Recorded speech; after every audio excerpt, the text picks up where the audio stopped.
good or service is worth what buyer and seller agree that it's worth. Period.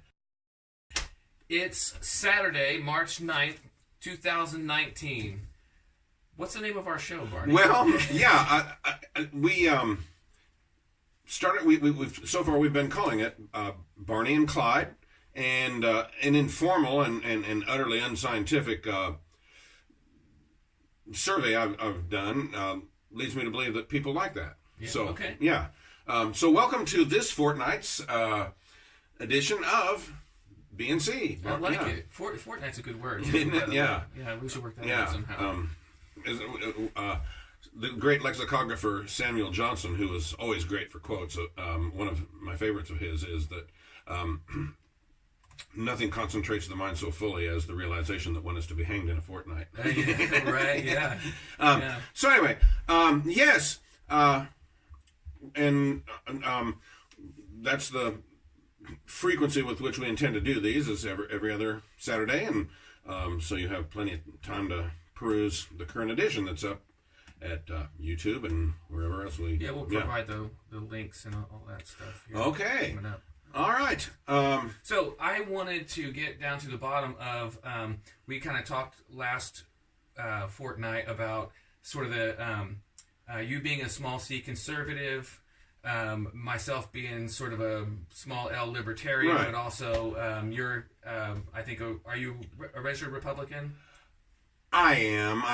Yeah, it doesn't excite me much. But, well, I'm a registered libertarian, and I gotta be honest, sometimes it excites the hell out of me, and sometimes not so much. Okay. So yeah. I'm with you there. So, but what I wanted to find out was sort of, we talked about having a lot of overlap in our Venn diagram where we fall on economics, especially, where the free market is concerned and stuff like that. And I think that's the major catalyst why we're even doing this at all. But I want to kind of also see where those diverge. Yeah. And what do you think makes a small c conservative? What's the underlying principle of a conservative? Okay, well, I'm a academically trained historian, and so I kind of approach things that way. And to a large extent, you can trace modern conservatism back to the great British parliamentarian of the 1700s, Edmund Burke. And Edmund Burke was a big enthusiast of the American Revolution, and gave a big thumbs down to the French Revolution. As a matter of fact, one of his great works was Reflections on the Revolution in France. And the difference being, he saw the American Revolution, for all its upheaval, for all its stark departure on a political level, sever the bonds and all, as it says in the Declaration of Independence, he saw a great deal of continuity on the intellectual and cultural level. Whereas the French Revolution, the theorists Rousseau, and I'm speaking of in particular, who inspired the Jacobins, and then things deteriorated from there into the Committee for Public Safety and people getting guillotined in the street and so forth.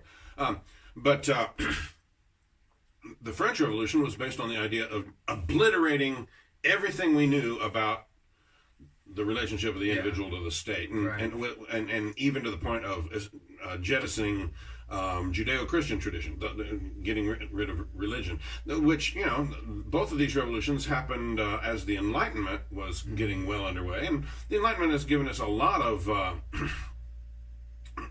leg up. It was a real boost to human advancement on a lot of levels. And great minds like Sir Isaac Newton and so forth. John Locke. Yes, John Locke, who is a conservative hero, but he saw a stark difference in the French and British revolutions, and this led to the whole notion that a conservative gives great weight to the concept of tradition, and that while we want to maximize human freedom, there has to be an eye toward what has come before. Of course, one of the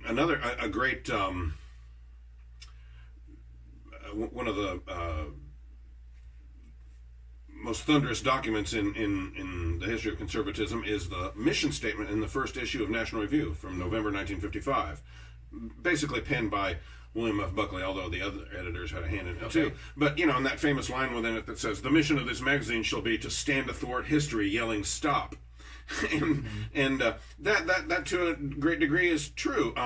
Just because something newfangled is coming along, why should it be celebrated and implemented?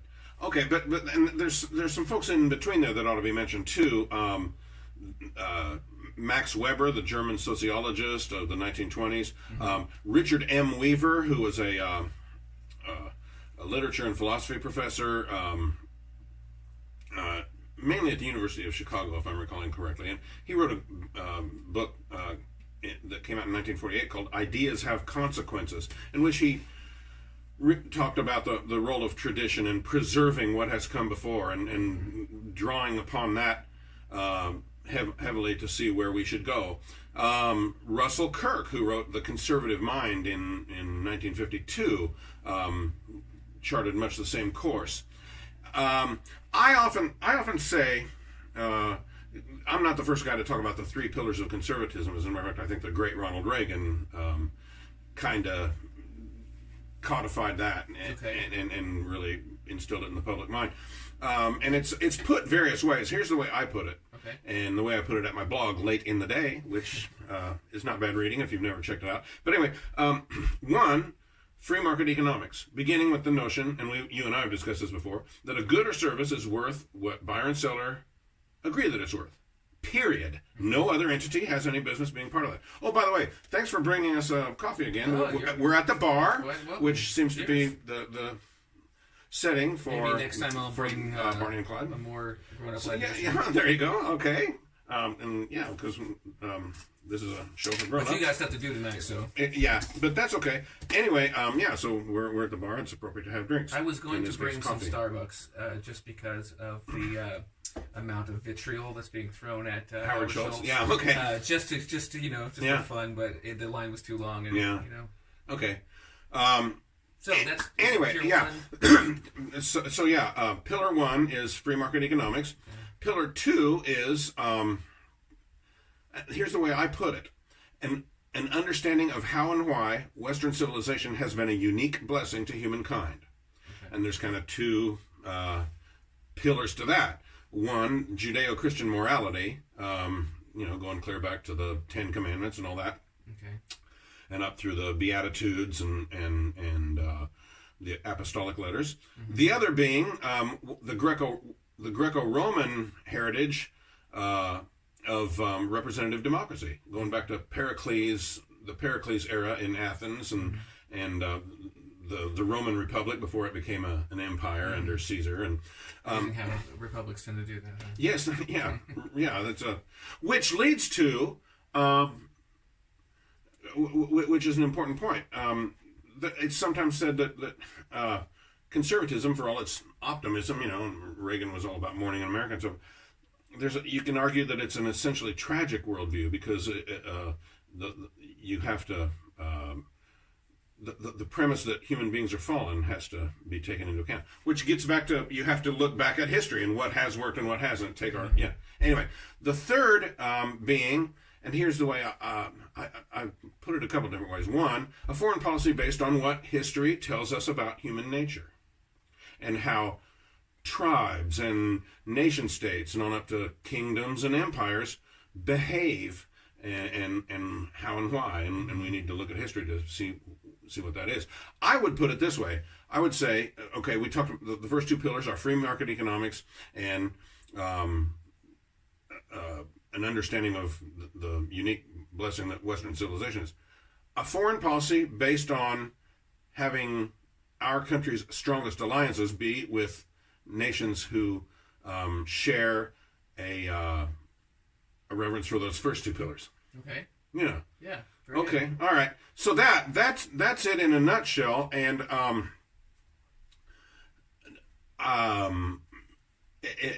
remembering that and having it in front of me to look at on a regular basis keeps me out of the tribalistic weeds. What makes me wonder how well do you think the broad population of conservatives uphold those principles or know that? I think you're aware there's a real rift, maybe even you could call it a fracture in the on the right side of our political spectrum in this country, and I think maybe even the West generally. And the Trump phenomenon really brought that to the fore. National Review, which I think continues to be the flagship journal of the of conservatism, in the spring of 2016 came out with an entire issue that the cover of which was boldly emblazoned with the phrase "against Trump," and it was the whole issue was essays about why the man was of low character and rudderless in terms of a consistent worldview and was not fit to be president. Well, that's a good question. So a lot of people who would call themselves conservatives support Trump. Sure. And a lot of people who call themselves conservatives do not. Yeah. So how do you think Trump stacks up as a conservative? Well, it's interesting. Okay, just real quickly though, I want to say that since the election, there's a certain stratum of his enthusiasts who continue to call those who find Trump still in many ways objectionable never Trumpers, which is dumb because quite obviously the guy's president. That horse is out of the barn. It's a done deal. There's no point in being never Trump. Right. He's not my president. Well, sure he is. Right. Anyway. So your question again? Just like how do you think Trump stacks up? Okay. Here's the thing. Donald Trump, self-aggrandizement is a huge driver for him. He loves to be a winner, and I think the reason the reason he has had a record that generally pleases conservatives. Great judicial appointments, constitutional originalists, rolling back regulation in a number of important areas, getting out of the Paris Climate Accord, getting out of the Iran nuclear deal. Those are the biggies that I can think of. Well, and some of his cabinet appointments. I love Betsy DeVos. I love Mike Pompeo. I love who's the new fellow that replaced Pruitt at the EPA. Anyway, but I think he has this instinct, which probably he developed during his days as a businessman, to surround himself with people who will give him an accurate reading on what will and will not make him look like a winner. And I'm considering this policy, but I'm also considering going this way on it. What do you think? This one's going to make you look like a winner, Chief. Yeah. And okay, then that's what we'll go with. Yeah. And that's why we've gotten a pretty darn good record of achievement. And I think that I don't know if I would hand out pretty good. I don't know, maybe. There are definitely good things and there are definitely bad things. And I wonder if if it's 50-50, I don't know what it is, but if it's 50-50, if it's 50% of the time he's getting an A and 50% of the time he's getting an F, then that average out to still an F, You're right, yeah. So, I don't know the answer to that question. Right, yeah. Well, okay, and we were talking about the Venn diagram, and as a matter of fact, I have a few friends with whom I'm probably more in sync on the matters of economic liberty and yeah, that's another one because I think that I'll go through what my side of the Venn diagram here in a second, but I think that's one of the places where I kind of part with conservatives, and maybe I'm confusing conservatives with Republicans. And confusing Republicans with Republican representatives. That's possible to do, yeah. But I see lots of protectionism, and lots of public money getting dumped into industries and lobbying and just all kinds of market manipulation. That's not bailouts. Free market economics. It's not free market economics. Protectionism for specific industries, protectionism from people being able to trade with people in overseas, things like that. So Oh, absolutely. Tariffs are a terrible idea, I think. Subsidies for everything under the sun. I've got a buddy who's a sales rep for a steel company. He sells coils of steel to stamping plants and things like that. And when the tariffs first went into effect, I said, what do you think? He said, oh, man, they're awful. Yeah. And anything that monkeys with the market value of a good or service is problematic. It throws a wrench in what ought to work. Yeah. I mean, okay. I've got one that is going to take us outside the Venn diagram. Shall we do that? Sure. The sharp relief between the overlap and what doesn't overlap. This week, Kim Jong-un announced that went back to his old rhetoric prior to the first summit and about the United States being belligerent and endangering world peace. And as you know, one of the carrots that Trump offered to Kim was very much scaled back joint exercises between North Korea or between South Korea and the United States. We used to have these great big, these really massive military drills every year, and we scaled them way back as a like I say, as a carrot, as a sop to Kim. Man, this rhetoric. He's treating it like they're still massive, and I don't know to what scale they were actually reduced or what the time frame was. Yeah, but here's of course the reason that third leg of the that third pillar of conservatism, mainstream conservatism, came to have as much import as the other two, was because of the rise of the Soviet Empire, and of course, and there's another one of the great works of conservatism, one of the towering tomes that we all as conservatives revere is Witness by Whittaker Chambers. Okay. Powerful. As a matter, I've always thought somebody ought to make a movie of that, and have it start out with one of those things where you start out with the scene before the grand jury with Whittaker Chambers confronting Alger Hiss, and then work your way back to their relationship and Whittaker Chambers' days in the communist underground and all that. But it's a dramatic story. But that was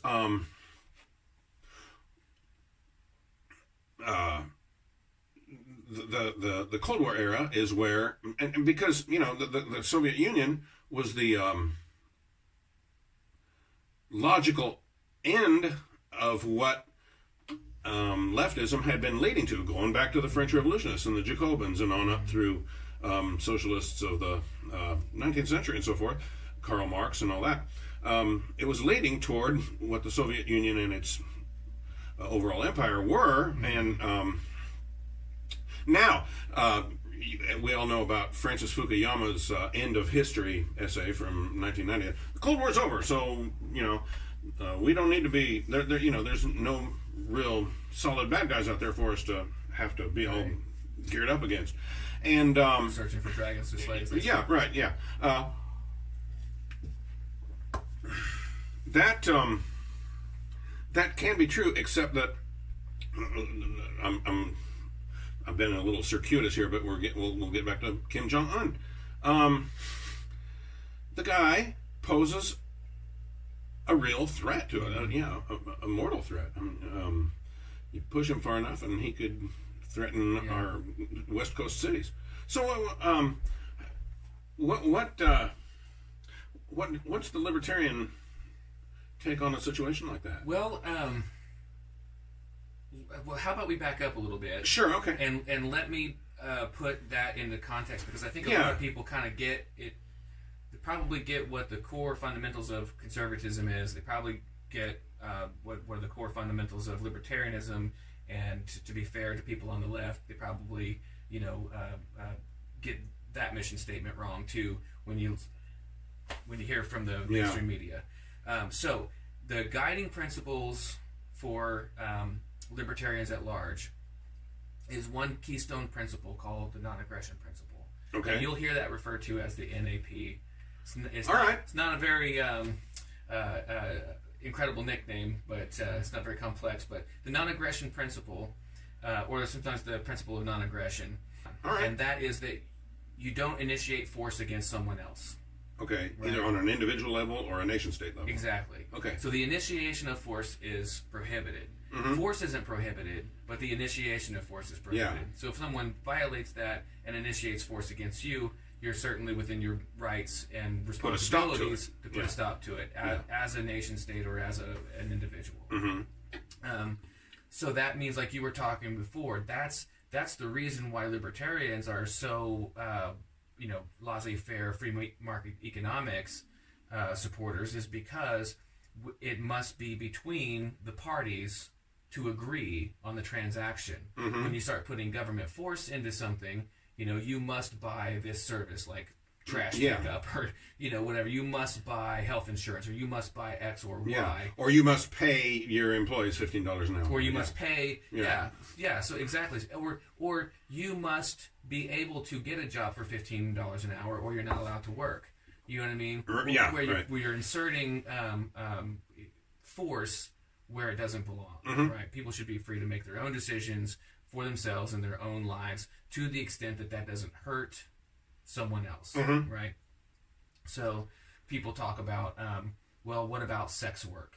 What about human trafficking and things like that? Well, voluntary sex work, while I don't think that that's productive for society, really, it's certainly not within my rights to tell somebody else who's an adult, let's get that straight, that who's an adult, and of sound mental capacity, that they cannot sell sex, right? Okay. So that's a free market transaction. Likewise, if someone wants to buy products from China, such as steel or something else, it shouldn't be the government's role to say that you can't do that. Yeah. So that's why libertarians are pretty pro-free market. And then you were talking also about sort of Western civilization, and I think that Western civilization has clearly given the world lots of fundamentally great things. It's also been pretty brutal in some places too, and I think that all cultures are like that. Yeah. But the thing I like about the non-aggression principle and being based around, I'm not going to harm you, you don't harm me, and we'll move forward like that.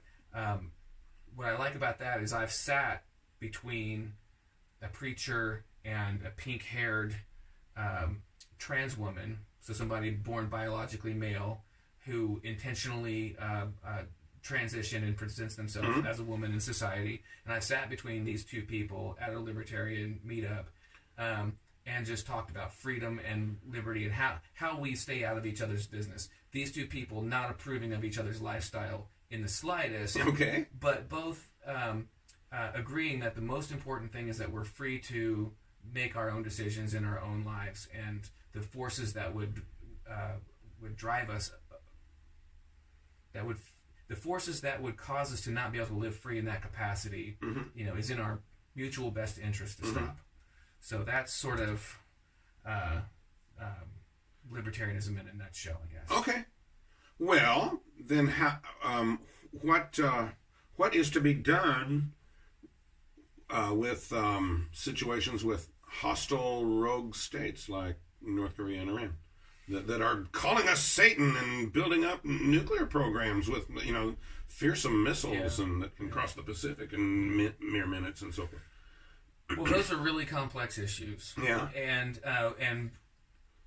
while the North Korea is a really interesting problem for a libertarian, because on the one hand, if they don't initiate force against us, we should leave them alone. On the other hand, they have 25 million people held hostage over there, and those people aren't, able to be free in the sense that we want them to be free. Right.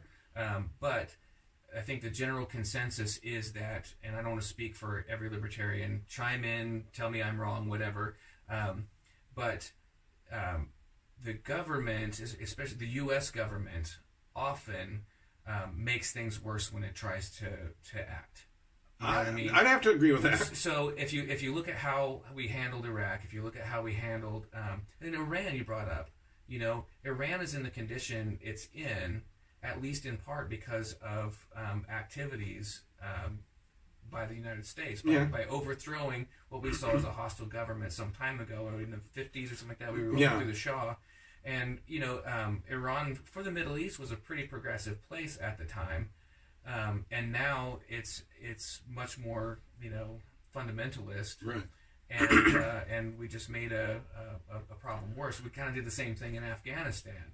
So when we approach North Korea, if they're not openly hostile to the South, or they're not openly hostile to us, I kind of think we should leave them alone and open up and, again, chime in and tell me how I'm wrong, but open up trade and start letting people work together, because I think that the most tyrannical part of life on Earth are the states that tell us what we have to do. And you tell a North Korean that he has to grow so much cabbage, or has to, can only inhabit so much space, and an American, you can't trade with each other. You know what I mean? Because our governments have some kind of beef with each other. Yeah. If the individuals are allowed to trade with each other, if the companies on both sides are allowed to trade with each other, then aggression becomes economic suicide because they get so far intertwined.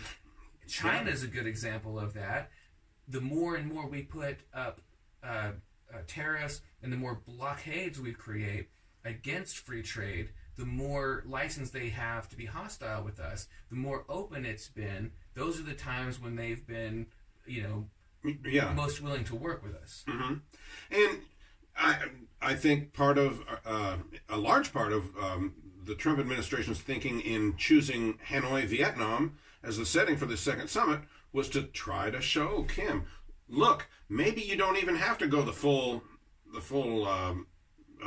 way toward Western representative democracy and free market economics, but a little bit of it. Look what it can get you. Look at all these high-rise hotels, and look at all this commerce, and look at all these, and a contented people, or at least contented enough that they're, not. Yeah. And you could have this too. Yeah. And I don't know that he's sold on it. Yeah. I mean, if you look at the transformation that China made, just opening up to the markets, they really did embrace leverage the market for what its power was. Now, the people still don't have the individual freedom that I think that they should have, but a lot of people seem content to live under it, especially considering what they had before.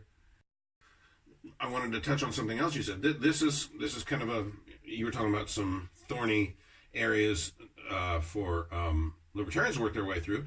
Conservatives have those too. For instance, you were talking about sex work and transgender people and so forth.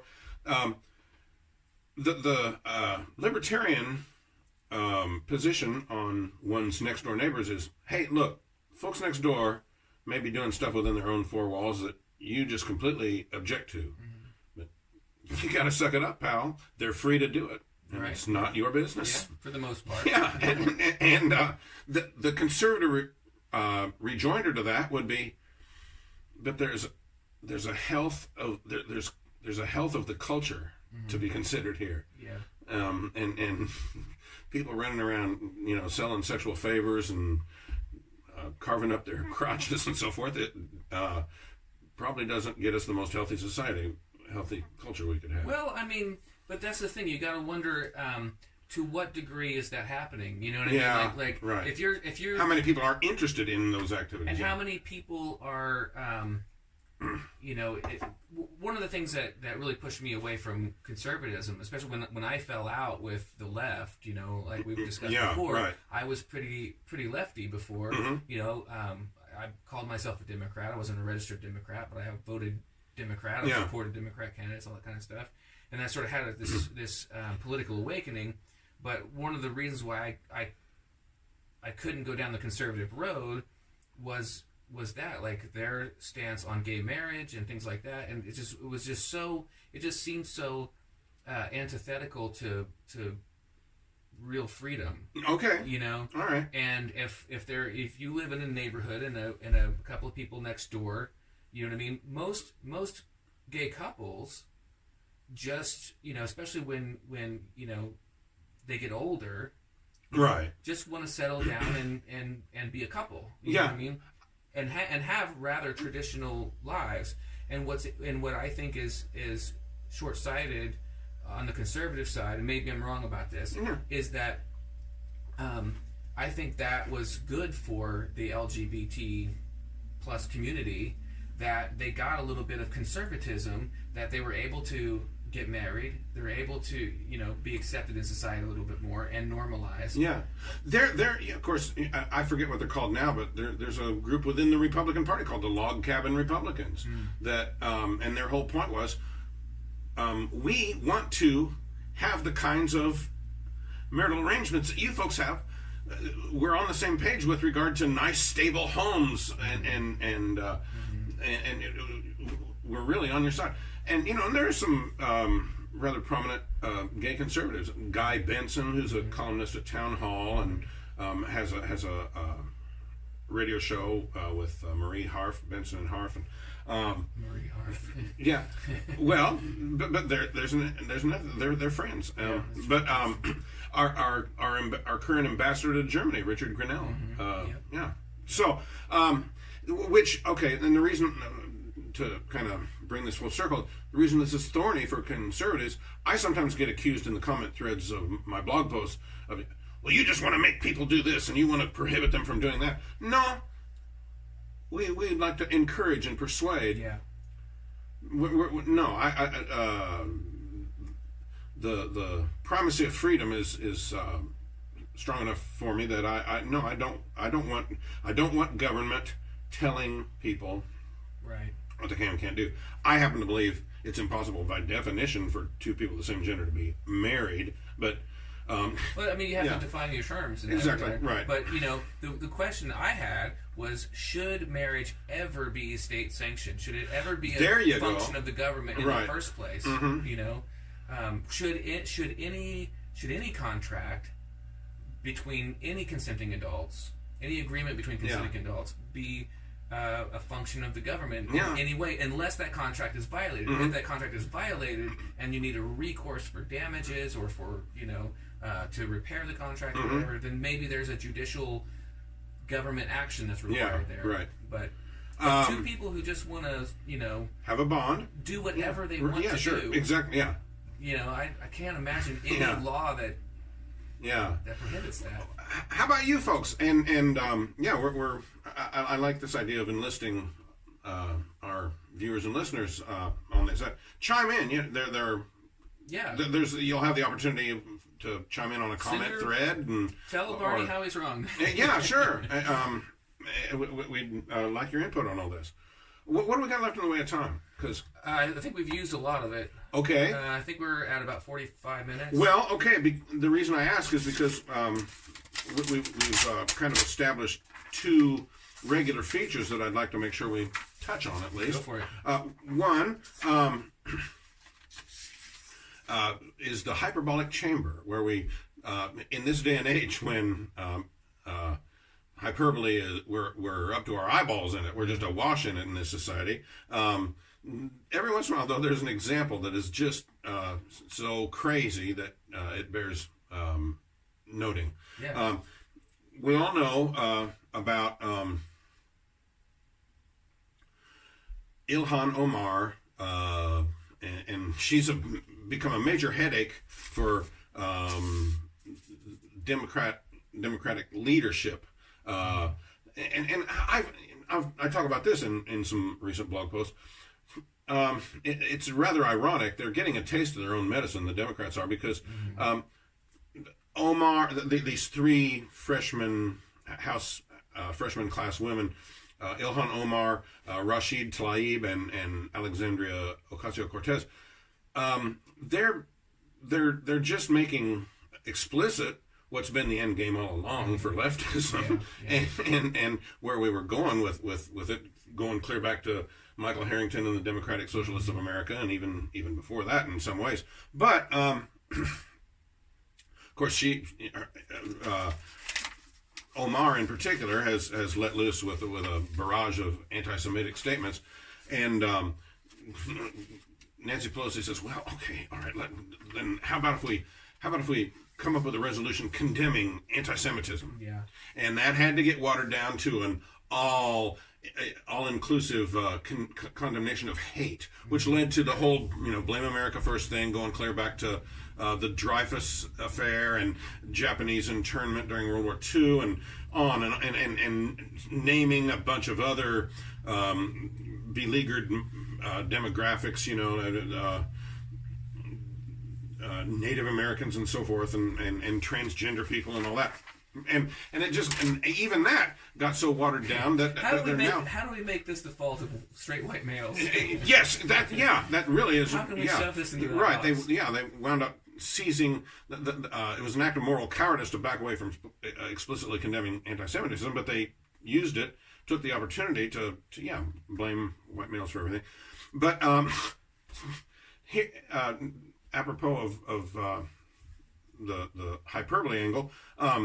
A lady named Saira Rao, who's a member of Justice Democrats, which is the group that got AOC elected. As a matter of fact, AOC used to sit on the board of Justice Democrats. And this Saira Rao had been a candidate for political office out in Colorado, I think state legislature.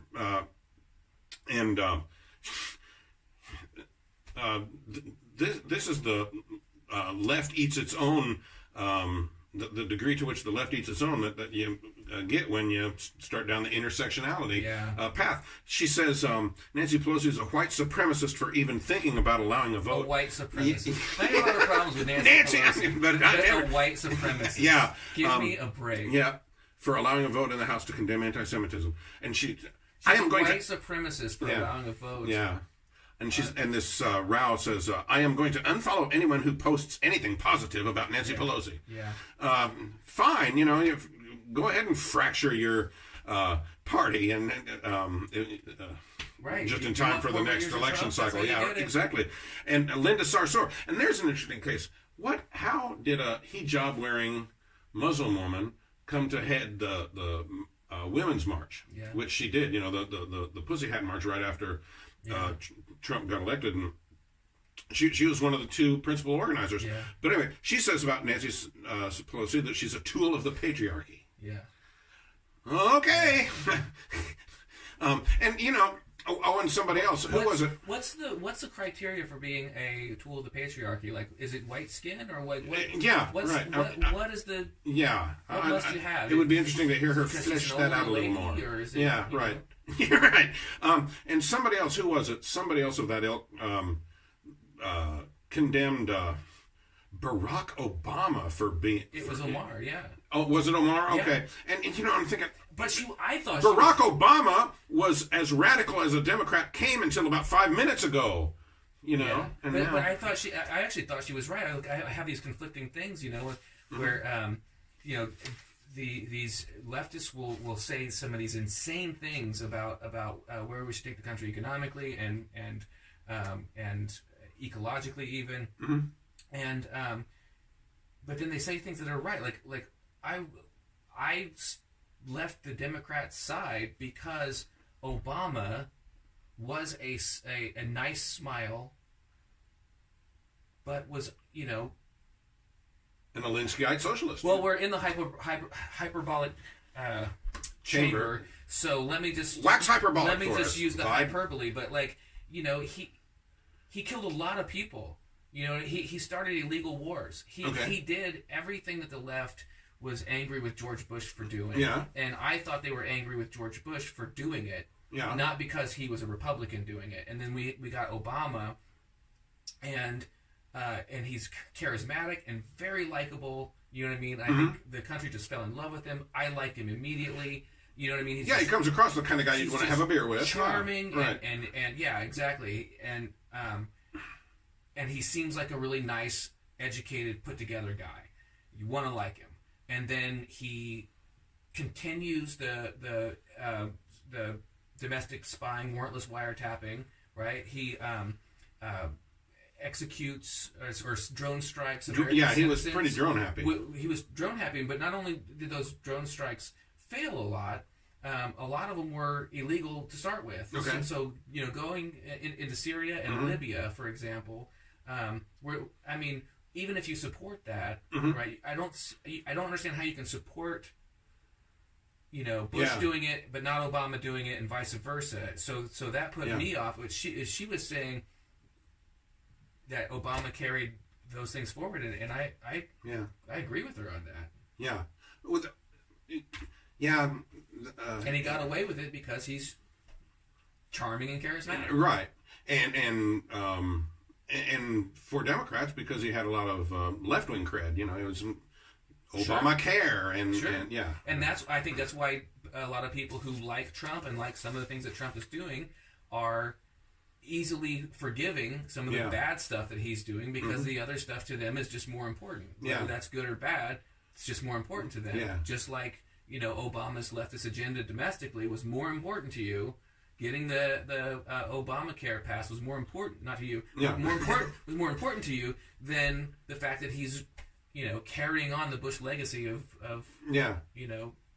illegally drone striking people. And there's actually some overlap between you libertarians and some Trumpists in that area, because part of Trump's thing was we gotta get out of these endless wars and so forth. Yeah. Oh, okay. Now our viewers and listeners are busy people, and so we don't want to take up their entire day or anything. But one more segment that's going to be kind of a regular feature for us is old news, where we take something that had been a big deal in the news and then kind of fell off the radar screen. And those times those things don't get resolved. Exactly. Well, before they're out of the I news. like the way this one got resolved, because you'll recall that two states that are side by side, there were real tough elections last November.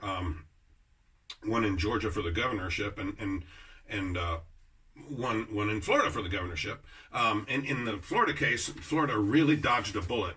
It was neck and neck. Just a few thousand votes made the difference. The Andrew Gillum, the Tallahassee mayor, who narrowly lost. Here's what they didn't get: a guy who supports the replacement of U.S. Immigration and Customs Enforcement with the U.S. Department of Justice, expanding Medicaid to cover thousands more people. Removal of Confederate monuments, raising the Florida corporate tax rate to 7.75%, and supporting a $15 minimum wage. He's been financially supported by Tom Steyer and George Soros. Calls for the impeachment of Donald Trump and so forth. What they got instead was this guy, Ron DeSantis, and since his let's give credit where it's due. DeRoy Murdoch, who I think you'd like. He's a columnist for National Review. Okay. And his stuff, he's kind of a libertarian, and he leans that way. He says, since his January 8th inauguration, DeSantis has done far more than rearrange the gubernatorial furniture. Indeed, he has led a burst of pro-market, limited government reforms that are making Florida even greater. Most significantly, he's replaced 3 Florida Supreme Court judges who were required to retire at age 75. His appointees, Barbara Lagoa, Robert J. Luck, and Carlos Munoz, have shifted the court's composition, and it's now 1 liberal and 6 conservatives, and these people are constitutionalists. He pioneered Florida Deregulathon, a one-day summit in which agency heads targeted red tape, especially in occupational licensing. While eye surgeons and airline pilots should certify their competence, why do nail polishers and boxing timekeepers need Tallahassee's permission to work? So he summoned the chiefs of 23 professional licensing boards to Orlando to discuss, debate, and identify, and recommend substantive regulations that can be targeted for immediate elimination. He also replaced the entire South Florida Water Management District with employees not beholden to the heavily subsidized sugar industry, a notorious polluter whose fertilizers, pesticides, and other agrochemicals befoul Florida's waterways. He so Florida steered away from that. His tax proposal is modest, but it steers levies the right way, down. His budget cuts taxes $335 million and $289.7 million in property tax reductions. And he posthumously pardoned the Groveland Four. These black men allegedly raped a 17-year-old white girl in 1949. They then endured mob violence, an unfair trial, and cold-blooded police shootings in what DeSantis called an overall miscarriage of justice. Democrats Ruben Askew, Bob Graham, and Lawton Childs were among the Florida governors of both parties who could have pardoned the Groveland Four but didn't. So here's to Governor DeSantis, a nice follow-up in our old news section. Yeah, absolutely. All right. I got one thing I want to throw out there really quickly. We did have one question on the YouTube comments that I wanted to address. Oh, from our previous installment? Yes. Okay. So in the last one, we talked a little bit about top marginal tax rates. Mm-hmm. And Rick wrote in the comments here, it seems fair to ask for data to back up your claim that higher marginal tax rates discourages people from even bothering to succeed, since you use a lack of ready and relevant data to dismiss the youngsters' climate change concerns. The obvious period from which to glean such data would be the post-World War II period, when the marginal tax rates were higher, much higher than those being proposed, and America was great. Okay. Okay. You want to start in? Yeah. So, I would ask: is the 50s really an accurate metric for what's proposed? Because in the 50s, well, you know, I hear people on the left saying, well, that wasn't really that great because, you know, there was a lot of racism and a lot of that kind of stuff, and that's true. You know what I mean? Right. So is the 50s your metric for great America? Plus, great society programs like Medicare and food stamps have not come along yet. And I think that's a good point. Yeah. I think we can parse out what was good about the 50s and what was bad about the 50s. I like to parse out what was good about the 19th century, parse it out. Mm-hmm. So to be fair, we got to do the same thing. Plus, nobody repaid those 90% rates. Yeah. They found ways to move their capital out of a taxable status. Right, and that's let's emphasize the fact that those were not illegal activities. Right. Right, and that they were sensible activities. They were sensible activities, and I think you had a big boom in the 50s, and I think part of that is, especially when we talk about top marginal tax rates, the government created an artificial incentive to not take a payout and incentivize the reinvestment, because the reinvestment was still a tax haven. So basically, if my company has $1 billion in profit, if I sink that $1 billion back into the business, I don't have to pay taxes on it. So the business gets bigger, the profits get bigger, the margins get, like, everything grows. So the government, and I hate to say the government may have had a hand in forcing some economic growth, it just feels icky to me. Yeah. But that's clearly incentivizing people to roll that over into investments, and I think that has a lot to do with why that era was such